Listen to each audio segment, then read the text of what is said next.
पर जो हम लोगों का संपर्क अभियान चल रहा है, उस सिलसिले में और आज आपातकाल के दिवस के ऊपर जब आपके सम्मुख उपस्थित हूं तो मन में एक अलग प्रकार की मिश्रित अनुभूति होती है, जिसमें वेदना भी होती है, विस्मय भी होता है और कहीं ना कहीं संतुष्टि भी होती है।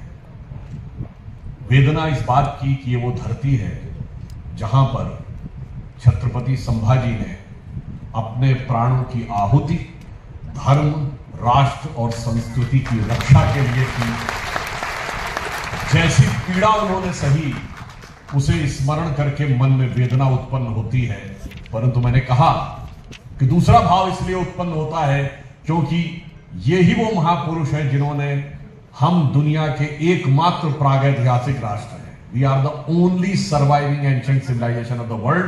तो अनादिकाल से इस राष्ट्र की यज्ञ की ज्वाला में समय समय पर ऐसे महापुरुषों ने आहुति दी। इसका नाम औरंगाबाद था।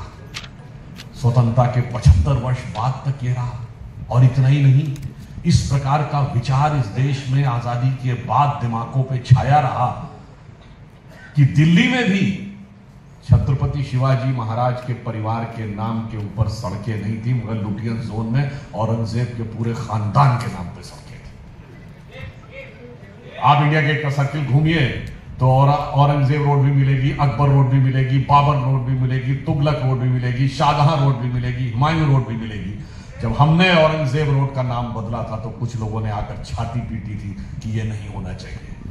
परंतु संतुष्टि इस बात की है कि संयोग से मेरा ये यहां पर पहला कार्यक्रम है और यह कार्यक्रम तब हुआ है जब इस जगह का नाम बदलकर छत्रपति संभाजी।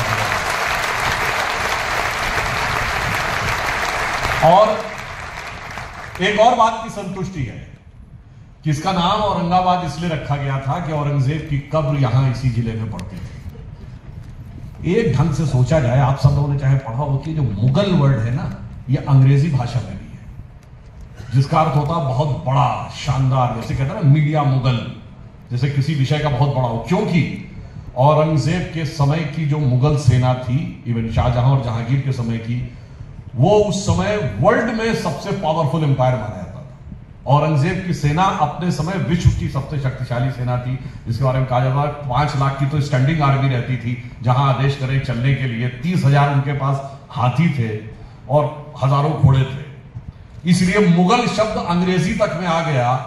मगर यह बिल्कुल सही बात है कि उसे चुनौती भी इसी महाराष्ट्र की धरती से मिली थी और कब्र भी यही था।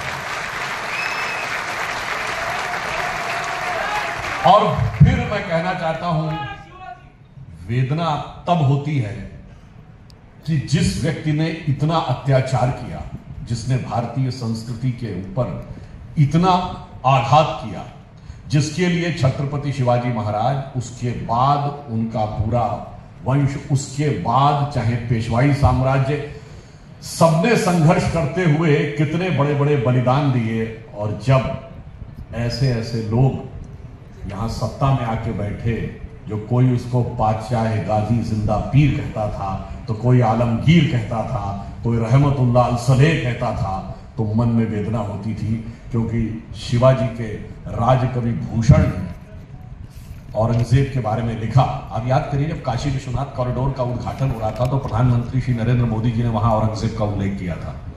तो बहुत से लोगों ने कहा था कि यहां पे औरंगजेब का, शिवाजी का उल्लेख करने की क्या जरूरत थी। जानते वहां क्यों आवश्यकता थी?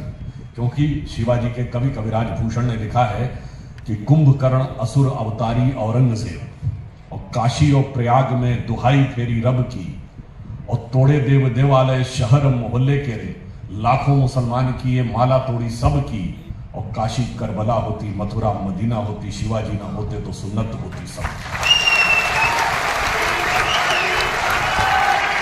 परंतु इसके बावजूद उन लोगों को महान कहा गया जिनके अत्याचार की गवाह सिर्फ कहानियां नहीं, इस देश में लिखे हुए फरमान थे। परंतु कोई बात नहीं, एक और भी मैं संतुष्टि मानता हूं, इतना समय जरूर लगा।